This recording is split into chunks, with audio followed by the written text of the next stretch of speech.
You're not bringing your son. That was the message. No hello. No explanation. Just one sentence. Sitting on my phone while I waited at a red light. Engine humming. Coffee sweating into the cup holder. The light turned green. Someone honked. I didn't move. Then, the follow-up came. Our kids earned this trip. Yours didn't. It wouldn't be fair. I pulled over. Hands shaking, not angry yet. Just stunned. My son had been counting days. Working nights. Saving every dollar. And just like that, he was erased. I didn't argue. I didn't explain. I typed 2 words instead. You're right. What they didn't know was, that message wasn't surrender. It was permission. My name is Evan. I'm 42. I work operations for a regional distribution company outside Dallas warehouse schedules. Driver routes. Problems that land on my desk because someone has to solve them. I'm divorced. 1 kid. My son, Noah, is 15. Quiet. Observant. The kind of boy who listens first and speaks only when he's sure.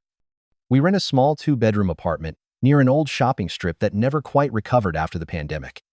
The hallway always smells faintly like fried food from somewhere below us. Noah has the bigger room. Not because it makes sense on paper, but because I want him to feel like he belongs somewhere without having to ask. I've been the dependable one in my family for as long as I can remember. The steady brother.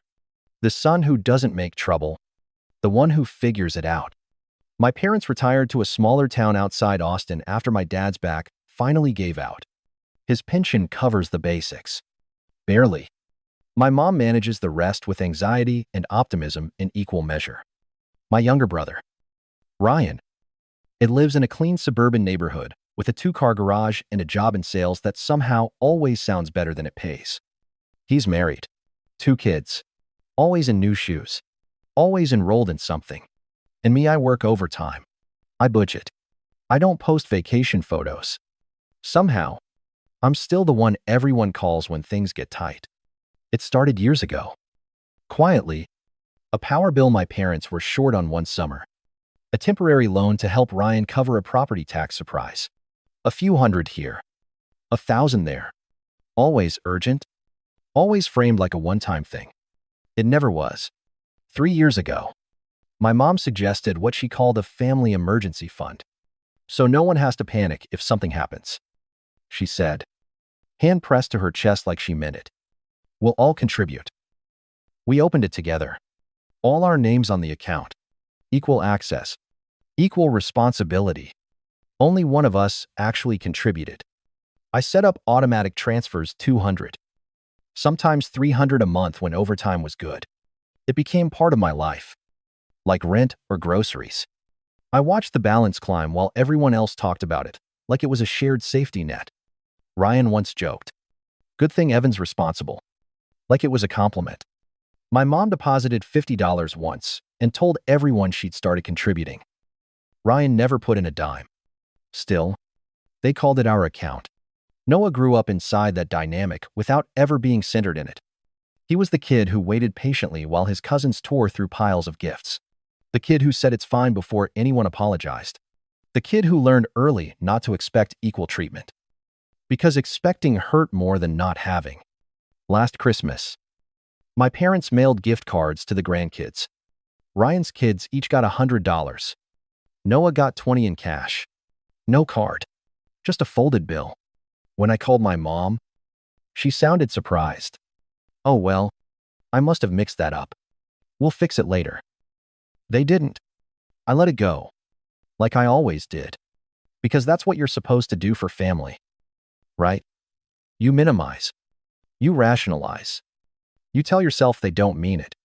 Then the trip came up. It started in the group chat. My dad suggested doing something big while the kids were still young. Disney. Ryan jumped in immediately. His kids had been saving their birthday money. Learning responsibility. Building character. Noah read the messages over my shoulder. "Disney?" he asked. Careful. Like he didn't want to hope too hard. "Maybe." I said. "We'll see." That night, he made a plan without being asked. Babysitting. Yard work. Extra hours, wherever he could get them. A week later, he landed a part-time job stocking shelves at a grocery store 6 blocks from our place. Minimum wage. Late nights. Sore feet. Every Friday. He put cash into an old envelope taped inside his desk drawer. We counted it together sometimes, not because I needed to, but because he liked seeing proof that effort turned into something real. "I don't want you covering it for me," he said once. "I want to earn it." Ryan asked in the group chat how much everyone's kids had saved. I hesitated. Noah eventually told him directly when Ryan messaged him. After that, the tone changed. Suddenly there were budgets, logistics, side conversations I wasn't part of. My dad called about the rental house costing more than expected. Since I was single, could I cover a larger share? "It's only fair," he said. That word again. I ran the numbers. Rent, gas, insurance. I told him what I could manage. They asked for more. I sent money anyway. Enough to keep things moving. Enough to avoid being the problem. I told myself it would be worth it when I saw Noah's face walking into that park with his cousins. I didn't know then that the decision about him had already been made. The only one who seemed uneasy was my grandfather. Tom, my dad's father. 81. Quiet. Sharp as a blade when he chose to be. When I mentioned the trip, he paused. "They better not pull something," he said. I laughed it off. "It's family." He grunted. "That's what worries me." I didn't understand then. I would soon, once the trip was officially happening. The pressure changed shape. It stopped feeling like excitement and started feeling like compliance. Ryan began sending daily updates in the family chat, screenshots of ticket confirmations, restaurant reservations, park strategies, color-coded spreadsheets labeled trip costs and kid contributions. Every message carried the same unspoken message: we're doing this the right way. When I didn't respond fast enough, he followed up with a casual nudge. "Just making sure you saw this." I saw everything. I always did. Then came the assumptions dressed up as logistics. "Kara already booked the rental car. Just send your share when you can." We upgraded to park hopper passes. "It makes more sense. You'll cover Noah's." "Right. We're doing matching shirts for Magic Kingdom Day. I'll order extras for you guys added to your total." Each time, I paused before answering. Each time, I ran numbers in my head. Each time, I shaved something off our life to make room for theirs. No one noticed. He stopped talking about rides. Stopped watching Disney videos at night. When I asked how work was going, his answers got shorter. One evening, I found him recounting the cash in his envelope. He'd already counted it that morning. "I think I can pick up another shift," he said without looking up. "Mr. Jenkins said someone might quit. You don't have to kill yourself for this." I told him. "I'm not," he said. Then, after a pause, "I just don't want to be the reason we don't go." That sentence landed like a weight on my chest. A few days later, my dad called. Not to ask about Noah. Not to check in. About the house. "There's been a change," he said. "The owner wants everything paid up front." Ryan and Kara already sent their part. Of course they had. And I asked. "We're short," he said. "Just temporarily. We thought maybe you could cover the rest." "How much?" I asked. "About 1,500. I stared at the wall. Paint peeling slightly near the corner. Rent was due in 10 days. My car needed brakes. I'd already sent 800. "I can't," I said. "I already sent what I could." Silence. Then the familiar disappointed exhale. "Well," he said slowly, "your brother's kids really worked hard for this. We don't want to take anything away from them." "Not our kids. Your brother's kids." I sent more money. Not the full amount, just enough to keep things from blowing up. Enough to keep the peace. After that, the dynamic shifted completely. Ryan stopped pretending this was collaborative. Instructions replaced requests. Decisions were announced, not discussed. Then he crossed a line. He messaged Noah directly. "Hey bud, just checking, how much have you saved so far? We're finalizing plans." Noah showed me the message. What should I say? He asked. Tell him the truth. I said. You worked for it. Noah replied with the number. There was no response. The next day, Ryan posted in the group chat. I think we need to talk about fairness. There it was again.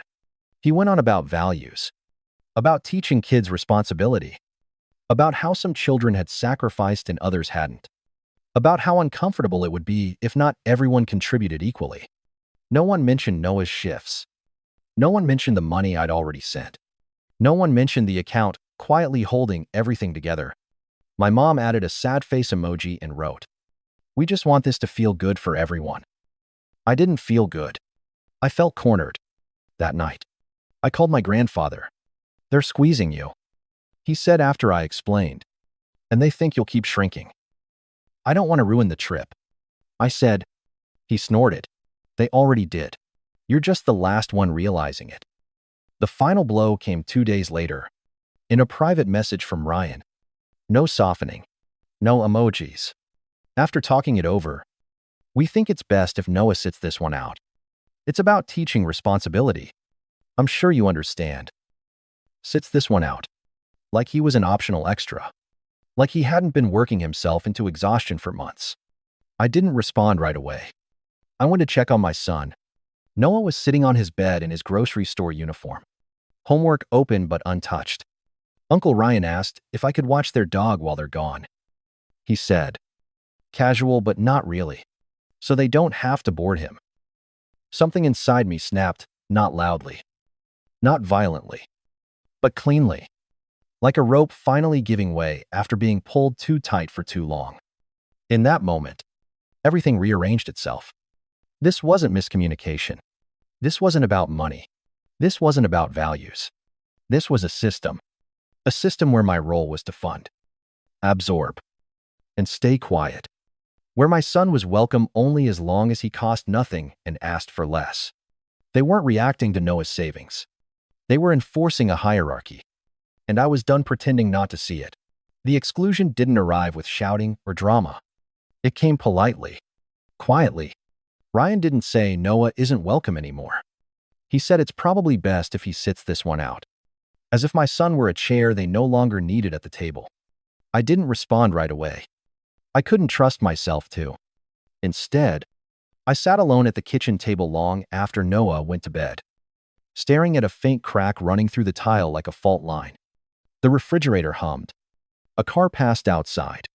Normal sounds on a night that didn't feel normal at all. The next morning, my mom called. She didn't ask how Noah was doing. She didn't ask how I felt. She asked if I was still coming. You're always welcome, she said quickly. Maybe this could be a chance for you to rest a bit. While my son stayed home, excluded from a trip he'd worked toward for months. I'm not going without him, I said. There was a pause. Then her voice softened into that careful tone she used when she wanted something without asking directly. Well, that's your choice, she said. But don't you think you're taking this a little personally? That word again. I thought about Noah counting cash late at night.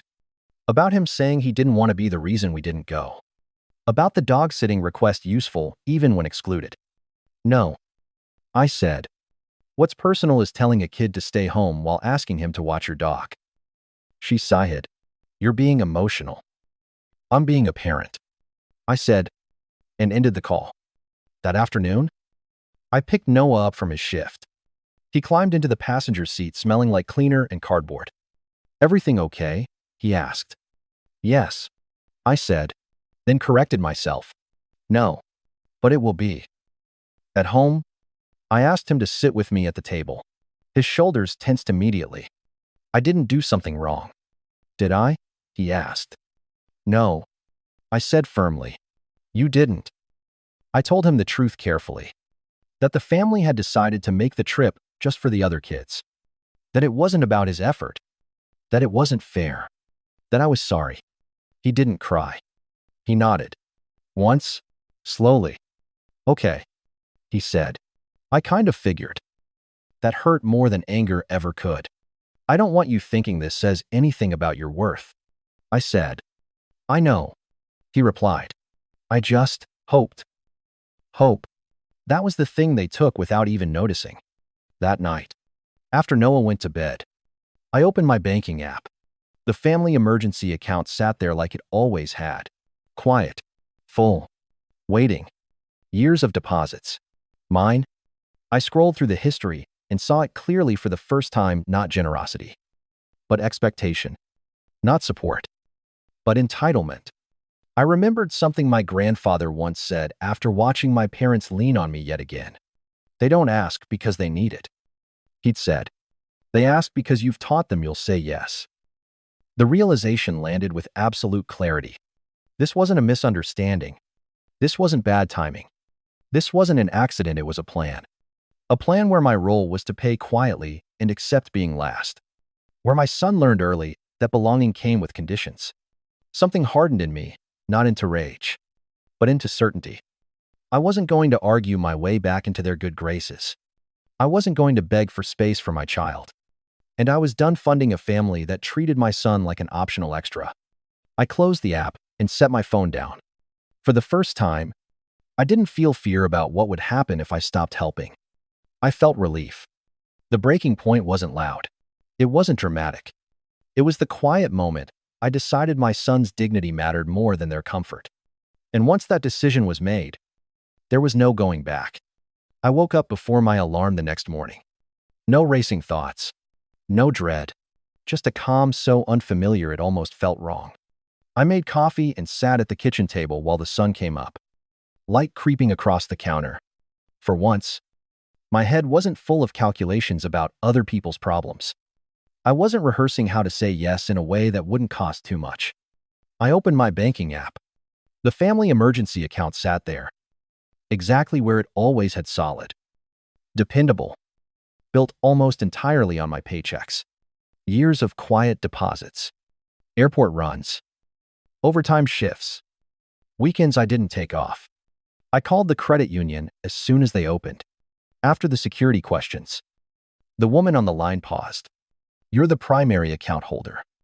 R10, she said. How would you like to proceed? Primary. That word settled something in my chest. I want to close the account, I said. Transfer the full balance to my checking. All of it, she asked. Yes. She read the number back to me. A number big enough to make my throat tighten.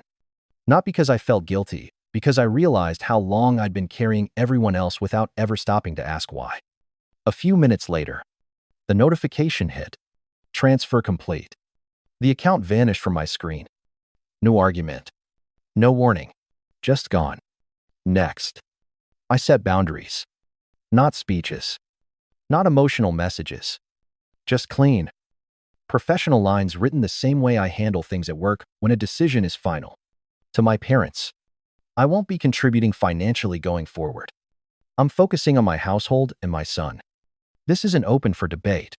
To Ryan, do not contact Noah directly about money, favors, or plans. Any communication goes through me. I'm stepping back financially from family expenses. To Kara, looping you in for clarity. I'm no longer participating in shared costs. This is about protecting my kid, not punishing anyone. I read each message twice. Removed anything that sounded defensive. Then I sent them. My phone started buzzing almost immediately. Calls, texts, voicemails stacking up one after another. I didn't answer. Instead, I drove to see my grandfather. He was sitting on his porch when I pulled up, coffee in one hand, newspaper folded beside him. He took one look at my face and nodded like he already knew. So, he said, you finally stopped. I told him everything. The exclusion, the account, the messages. He listened quietly, then smiled not kindly, but proudly. Good, he said. You didn't take anything from them. You just stopped letting them take from you. That night, I slept harder than I had in years. The backlash came in waves. My mom cried and said I was breaking her heart. My dad accused me of abandoning the family. Ryan sent long messages about betrayal, about how I was making everything about money, about how hurt the kids would be. I didn't respond. Not out of spite, out of clarity. Noah noticed the difference before anyone else. I stopped checking my phone every 5 minutes. I cooked dinner without distraction. I laughed more. I wasn't constantly exhausted in that bone-deep way that comes from carrying too much for too long. One night, Noah looked up from his homework and said, "You don't seem tired anymore." I smiled. That's because I'm not carrying things that aren't mine. The power shift didn't come with fireworks. It came with silence. And in that silence, something solid took shape. I wasn't the family's backup plan anymore. I wasn't the quiet fixer. I wasn't the wallet everyone leaned on. I was just a father who chose his kid. And once I made that choice, everything else rearranged itself around it. The confrontation didn't happen where I expected. Not in the family chat. Not at Disney.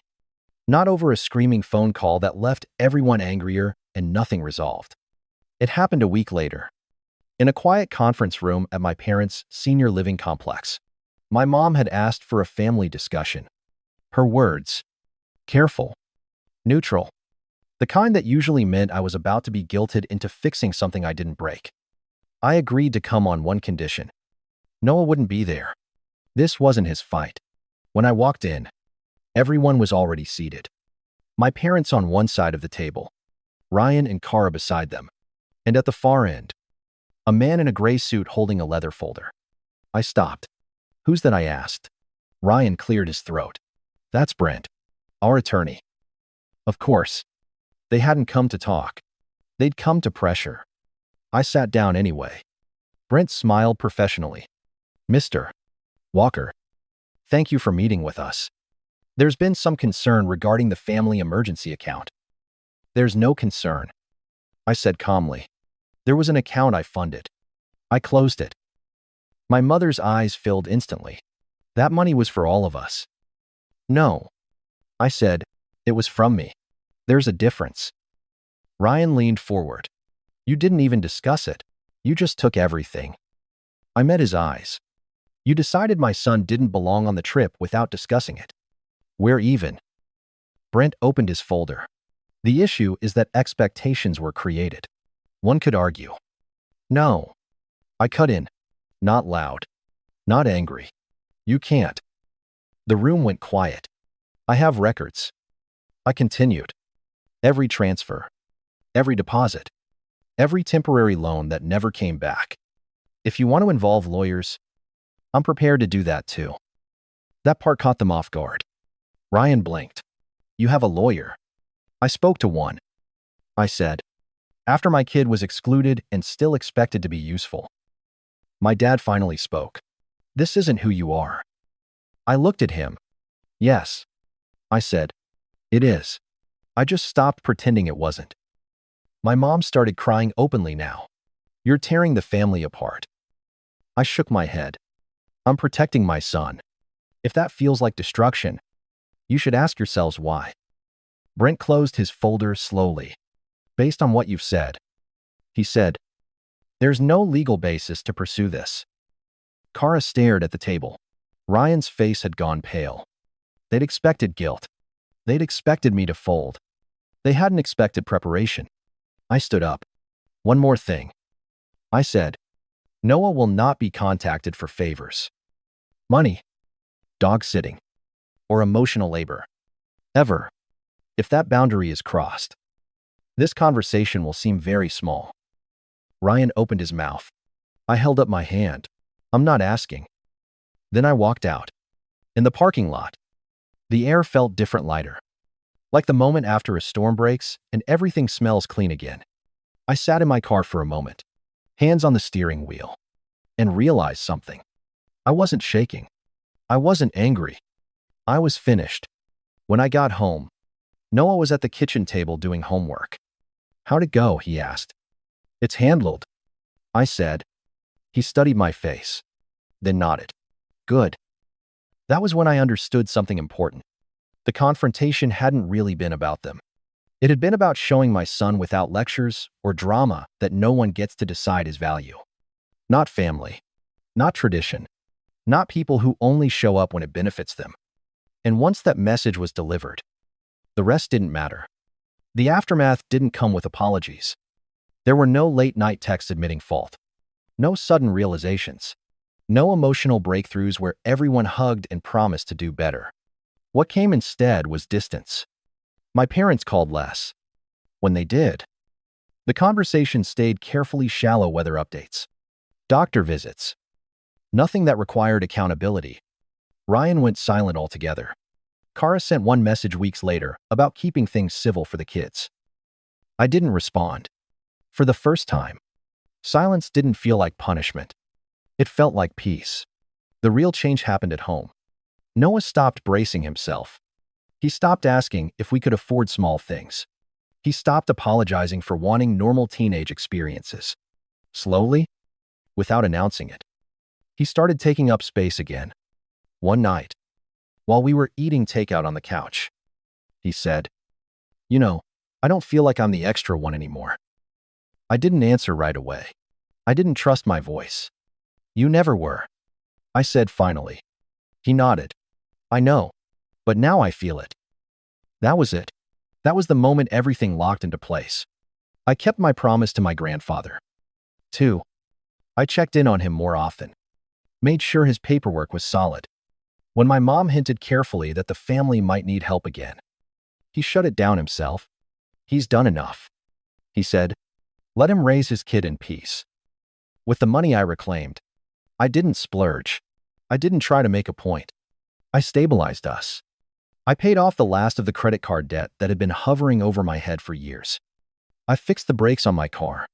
I opened a separate account in Noah's name, his money, his future. No one else's expectations attached. I also did something I never thought I'd do. I cut back my overtime. Not because I had to, but because I could. We started eating dinner together more often. Talking. Taking walks in the evening heat. Planning small trips that didn't require spreadsheets or permission. Our kind of trips. The family never fully recovered. And for a while, that bothered me. Then I realized something I wish I'd understood sooner.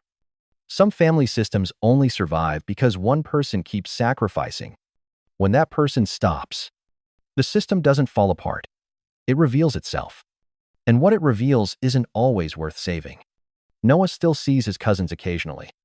He's polite, canned, unbittered. I never speak badly about anyone in front of him. He doesn't need that weight. What he needed was proof. Proof that love doesn't come with conditions. Proof that boundaries aren't cruelty. Proof that walking away from unfairness isn't failure. He got that proof not from what I said, but from what I did. As for me, I've changed. I don't over-explain anymore. I don't rush to fix things that aren't mine. I don't confuse guilt with responsibility. I choose deliberately now. And every time I choose my son. If you're listening to this and recognizing yourself the dependable one, the quiet fixer, the person who's always told they're strong enough to handle it, hear this. You are not selfish for protecting your child. You are not cruel for setting boundaries.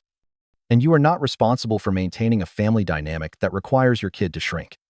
If this story resonated with you, share it with someone who needs to hear it. Leave a comment. Tell me your story. Sometimes, choosing your child is the moment you finally choose yourself. This content is created by the Kitchen Tables team for entertainment purposes only. All characters, events, and situations are fictional or dramatized. This story is not intended as advice and should not be imitated or applied in real life under any circumstances.